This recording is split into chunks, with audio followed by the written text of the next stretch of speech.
बिस्मिल्लाहिर्रहमानिर्रहीम। प्यारे बच्चों, अस्सलामु अलैकुम। मेरा नाम है वानिया और मैं सुनाऊंगी आपको ढेर सारी कहानियाँ। तो आज हम सुनेंगे स्नो वाइट और 7 बौने। तो चलें शुरू करते हैं।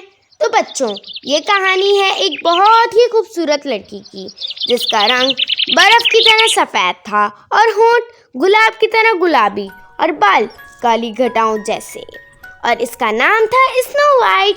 उसकी सौतेली माँ भी बहुत खूबसूरत थी, मगर मगरूर भी थी।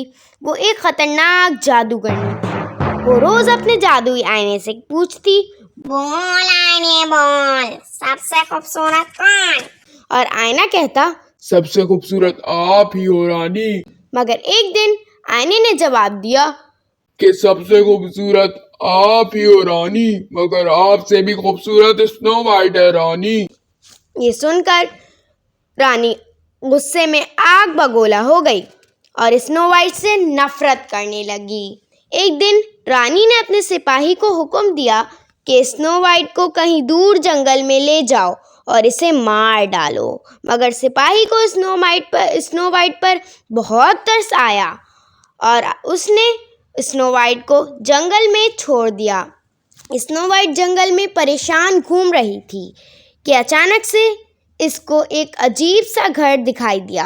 वो घर था 7 बोनों का। जब उन बोनों ने स्नो वाइट की कहानी सुनी तो वो कहने लगे कि तुम हमारे साथ इस घर में आराम से रह सकती हो। ये सुनकर स्नो वाइट बहुत खुश हुई और उनका शुक्रिया अदा करने लगी। रानी ने फिर अपने जादुई आईने से सवाल किया, बोल आईने बोल, सबसे खूबसूरत कौन?